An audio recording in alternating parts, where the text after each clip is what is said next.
Bom dia a todos. Gostaria de cumprimentá-los e incentivá-los a essa proposta do CIP, para a gente se preparar cada vez mais para os nossos enfrentamentos que ainda estão por vir. Hoje a gente vai falar sobre 3 peças processuais, de forma objetiva, sucinta, até pelo tempo que a gente dispõe. Muito bem. A primeira delas, eu já deixei no quadro, é a resposta à acusação. E nessa resposta, a legislação processual prevê a possibilidade de cognição horizontal e vertical ampla. Então, eu posso me aprofundar e posso ampliar, arguir todos os fundamentos, todas as teses de que eu dispuser para poder apresentar isso logo no primeiro momento defensivo. Então, nada me impede que eu assim o faça. Obviamente, numa prova, eu preciso obedecer esse requisito. Estrategicamente, talvez não seja tão adequado você apresentar logo de início, principalmente por ser defesa, apresentar desde o início as suas principais teses, a não ser que elas sejam necessárias e contundentes. Caso elas sejam teses, às vezes, que possa esperar um pouco mais, que possa dilargar um pouco mais, você pode apresentar ao final, já que a defesa tem a prerrogativa de apresentar as suas alegações finais depois do MP. Quem fala por último no processo penal é a defesa. Uma prerrogativa constitucional interessante como estratégia, a gente tem que sempre lembrar isso. Mas na prática, a gente vai apresentar a resposta e nela, na prática das provas, claro, a gente vai apresentar todas as teses possíveis, porque é isso que o examinador quer. Eu passei para vocês ali um roteiro da resposta à acusação e primeiramente vou corrigir, porque é endereçamento, a gente vai fazer o endereçamento da peça. Antes disso eu vou ler a questão, já que a gente está tratando de uma questão prática que vocês têm em mãos. Eu vou ler a questão e a gente vai resolver essa questão e durante essa resolução eu vou explicando para vocês acerca disso tudo aí. Eu até fiz preparei uma peça pronta para vocês, tirando, obviamente, daquilo que foi o padrão de resposta da OAB. Então, vamos lá. A questão é a seguinte, o enunciado é o seguinte. Isis Fadipense, jovem de 18 anos, estava na varanda de sua casa em Ipatinga, no dia 6/10 de 2017, quando Apolo Fadipense, nascido em 4/6 de 1960, tio de Isis, vê o namorado de sua sobrinha, Caio Romano, agredindo-a de maneira violenta em razão de ciúmes. Verificado o risco que sua sobrinha corria com a agressão, Apolo gritou com Caio, que não parou de agredi-la. Apolo não tinha outra forma de intervir, porque estava com uma perna enfaixada devido a um acidente de trânsito. Ao ver que as agressões não cessavam, foi até o interior de sua residência e pegou uma arma de fogo, de uso permitido, que mantinha no imóvel devidamente registrada, tendo ele autorização para tanto. Com a intenção de causar lesão corporal que garantisse a debilidade permanente de membro de Caio, apertou o gatilho para efetuar o disparo na direção de sua perna. Por circunstâncias alheias à vontade de Apolo, a arma não funcionou, mas o barulho da arma de fogo causou o temor de Caio, que empreendeu fuga e compareceu à delegacia para narrar a conduta de Apolo. Após meses de investigações, com a oitiva dos envolvidos e das testemunhas presenciais do fato, quais sejam Isis, Ícaro e Aquiles, estes dois últimos sendo vizinhos que conversavam no portão da residência, o inquérito foi concluído e o Ministério Público ofereceu denúncia perante o juízo competente em face de Apolo, como incurso nas sanções penais do artigo 129, parágrafo 1º, inciso 3, combinado com o artigo 14, inciso 2, ambos do Código Penal. Juntamente com a denúncia, vieram as principais peças que constavam do inquérito, inclusive folha de antecedentes criminais, na qual constava outra anotação por ação penal em curso pela suposta prática do crime do artigo 168 do Código Penal, bem como o laudo de exame pericial na arma de Apolo apreendida, o qual concluiu pela total incapacidade de efetuar disparos. em busca do cumprimento do mandado de citação. O oficial de justiça comparece à residência de Apolo, verifica que o imóvel se encontrava trancado apenas em razão deste único comparecimento no dia 27/9/2018. Certifica que o réu estava se ocultando para não ser citado e realiza no dia seguinte citação por hora certa, juntando o resultado do mandado de citação e intimação para a defesa aos autos no mesmo dia. Aquiles, vizinho que presenciou a conduta do oficial de justiça, se assusta e liga para o advogado de Apolo informando o ocorrido e esclarecendo que ele se encontra trabalhando e ficará embarcado por 15 dias. O advogado entra em contato com Apolo por e-mail e este apenas consegue encaminhar uma procuração para a adoção das medidas cabíveis, fazendo uma pequena síntese por escrito. Considerando a situação narrada, apresente na qualidade de advogado de Apolo a peça jurídica cabível, diferente do habeas corpus, apresentando todas as teses jurídicas de direito material e processual pertinentes. A peça deverá ser datada do último dia do prazo e aí a gente começa a resolução da peça. Faça o favor de passar para mim. Muito bem. Bom, antes de olhar no quadro, na tela, o quadro aqui nos mostra que o endereçamento é a primeira parte com a qual você deve se preocupar, porque vai revelar a competência. E a competência, obviamente, uma vez que já tem a resposta à acusação, o seu cliente já foi citado, é sinal de que já existe a denúncia e que a denúncia já foi recebida. Se a denúncia foi recebida, já existe um juízo no qual tramita esse processo. E já existe uma referência numérica dos autos para você constar em epígrafe na sua petição. Então, a competência da Justiça é da Vara Criminal da Comarca de Ipatinga, porque isso foi um dado dentro do enunciado. Então, você vai dirigir a sua petição ao excelentíssimo senhor juiz de direito da Vara Criminal da Comarca de Ipatinga. Obviamente, o enunciado não trouxe qual das varas, mas o juízo competente nesse caso será uma das varas criminais do juízo de Ipatinga, do juízo criminal de Ipatinga. Então, esse primeiro ponto é importante para você não perder ponto na definição da competência e do endereçamento da sua peça. Logo em seguida, o preâmbulo. Mais uma vez, você tem que se lembrar que dentro da denúncia já tem a qualificação do seu cliente, tá? Daquele que você vai defender. Então, não é necessário que você requalifique no preâmbulo. Se você quiser, você vai acabar perdendo tempo durante a prova desnecessariamente. Não prejudica, mas tecnicamente não. Mas em termos de tempo pode te prejudicar. Bom, aí você vai trazer o nome, obrigatoriamente, você vai trazer a epígrafe antes disso, com a referência dos autos, você não vai inventar esse nome, não é permitido que você identifique, que você crie dados, né? Principalmente aqueles que identifiquem, que pode trazer a nulidade da sua prova.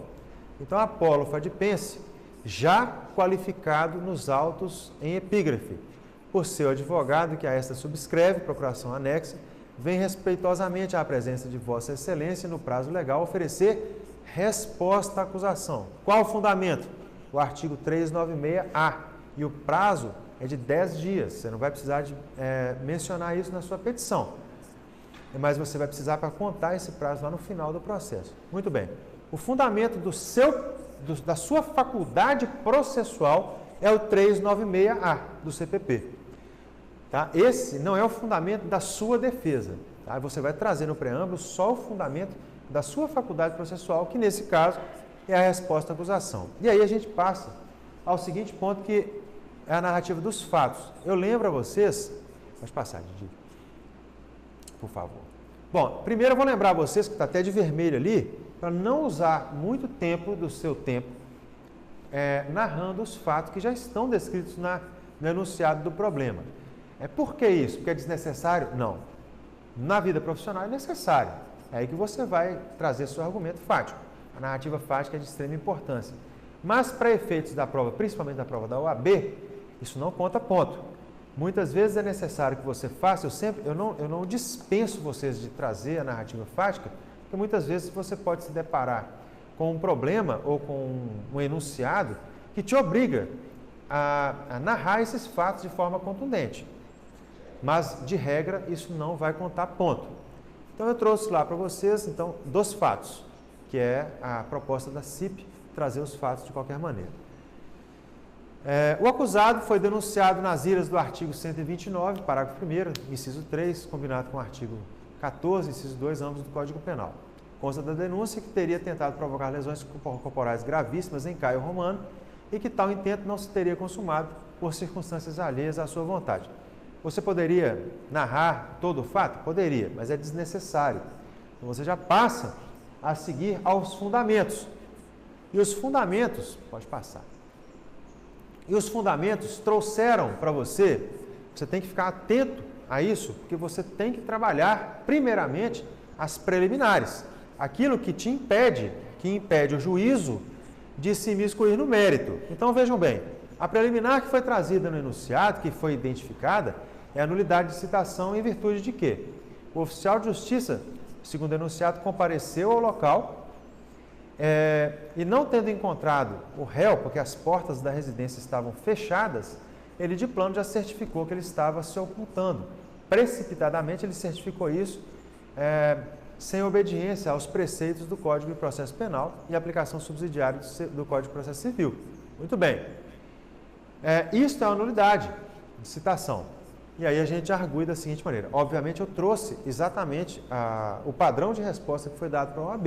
Eu só adequei isso para a gente tentar visualizar de forma mais... Isso não é meu, tá? De rigor, deve ser reconhecida a nulidade de citação nos termos do artigo 362 do Código de Processo Penal, que prevê a possibilidade de citação por hora certa, admitida na hipótese de o réu estar se ocultando para não ser citado, devendo tal informação ser devidamente certificada por oficial de justiça. Todavia, no presente caso, não havia nenhum indício concreto de que o acusado estaria se ocultando para não ser citado. O que ocorreu é que a residência do acusado se encontrava fechada devido ao fato de estar o mesmo trabalhando em embarcação. Logo, figura-se prematura a conclusão do oficial de justiça apenas com base em um único comparecimento na residência daquele que pretendia citar.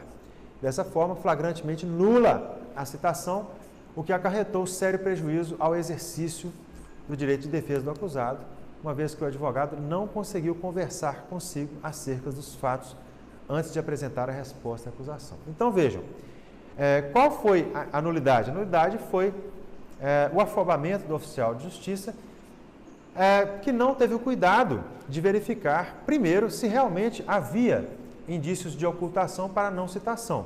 E, em segundo lugar, o que é importante no caso do estudo das nulidades, é a demonstração do prejuízo. E qual foi o prejuízo? O prejuízo vem elencado no último parágrafo dessa manifestação. Ele fala o sério prejuízo ao exercício de defesa do acusado, porque ele estava embarcado. E ele ia ficar 15 dias embarcado. Ele não conseguia conversar com o seu advogado antes da resposta à acusação. Por quê? Porque o prazo para a resposta à acusação era de 15 dias. Tendo o oficial de justiça certificado que ele se ocultava, ele se deu por citado, então ele não conseguiria conversar pessoalmente com o advogado, o que representa, obviamente, por consequência, um cerceamento severo de defesa que vai ser certamente acolhido pelo juízo. Tá? Muito bem. Uma vez arguída a preliminar, você vai adentrar ao mérito. Pode passar. No mérito, você, primeiramente, para você não enfraquecer a sua tese preliminar, é interessante que você demonstre claramente que é apenas a título de argumentação. Por isso que a gente fala, de argumentando subsidiariamente, caso não seja acolhida a preliminar invocada, o que se admite por verdadeiro absurdo, por hipótese, e aí você vai fazer aquele introito, e aí você vai adentrar ao mérito. E no mérito, a primeira tese de mérito que a gente tem é a absolvição sumária. E veja que dentro da resposta à acusação, a possibilidade do juiz matar o processo existe, de acordo com o disposto no artigo 397. Naquelas circunstâncias, naquelas hipóteses ali elencadas.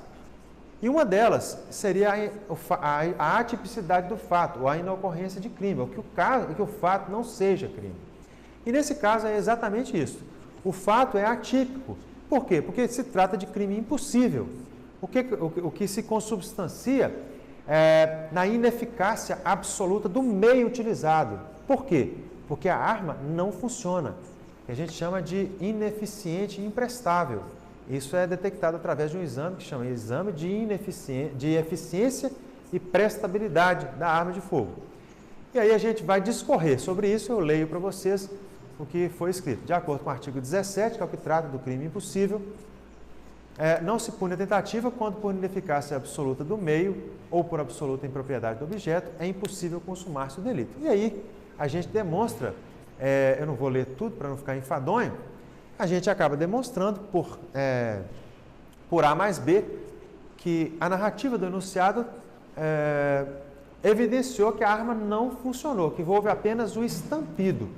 E houve um laudo, e esse laudo é imprescindível, esse laudo identificou a ineficácia absoluta da arma de fogo, que é o meio que foi utilizado pelo Apolo para tentar matar, para tentar ferir o agente do crime, que nesse caso se apresenta como vítima. Bom, e aí você vai fundamentar isso no inciso 3 do artigo 397, porque a conduta não constitui crime, porque o fato é atípico em razão da ineficácia absoluta do meio. Pode passar.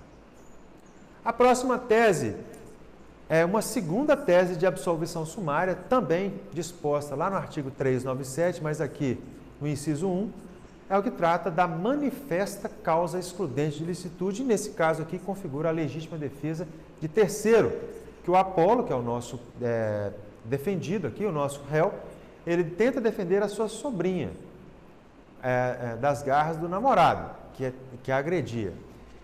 Nesse caso aqui, o Ministério Público erra porque ele denuncia, mesmo estando flagrante, mesmo estando evidente, uma causa de exclusão da ilicitude, como o caso da legítima defesa, como é o caso da legítima defesa, fundamentado no artigo 23, inciso 2, e no artigo 25, ambos do Código Penal. E lá ficou claro porque a agressão era injusta, era atual, e ele usou dos meios necessários, moderadamente, para repelir essa agressão, o que acabou ocorrendo, mas não pelo funcionamento efetivo da arma, pelo estampido que assustou o agente do crime, tá? O agente da agressão contra a mulher. Então, nesse caso, o artigo 25 permite a legítima defesa de terceiro e, segundo consta no enunciado, essa causa excludente de ilicitude, ela é manifesta, né? E, obviamente, ele usou da arma porque ele estava com a perna, esse dado é importante do problema, que ele estava com a perna machucada, o que também impossibilitava dele usar outro recurso defensivo que não a arma de fogo. Ok? Então, a segunda tese é a de absolvição sumária. Em seguida, a gente passa ao pedido. Pode passar. E no pedido, a gente vai, novamente, a gente vai trazer à baila todas as nossas teses defensivas em forma de pedido sintético. O primeiro dos pedidos é o acolhimento da preliminar de nulidade de citação, fulcrada no artigo 564, inciso 3 do Código de Processo Penal. Tá? E em segundo caso, no segundo momento, você vai arguir subsidiariamente a absolvição sumária nas duas hipóteses. A primeira delas, a tipicidade do fato em razão do crime ter sido impossível, e a segunda delas, a manifesta evidência de causa excludente de ilicitude consubstanciada na legítima defesa. Em seguida, você vai fechar com o local, que foi em Ipatinga, a data do fato. Aliás, a data que você vai utilizar é a data do último dia do prazo de 10 dias, que vai ser contada a partir da citação. Tá? Lembre-se que no processo penal não é a partir da juntada do mandado nos autos, e sim da efetiva citação. O que vai ocorrer em 9 de outubro de 2018. Não se identifique, advogado ou AB, acabou. Não se identifique, tá? Não se esqueça disso.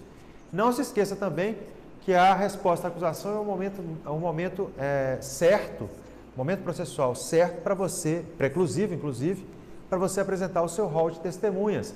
O que foi trazido no enunciado do processo, que são Íris, Ícaro e Aquiles. Você arrola essas testemunhas também. Não se esqueça disso. Enfim, a gente encerra o nosso primeiro estudo para o quarto período, que é o estudo da peça de resposta à acusação dentro da proposta do CIP. Ok?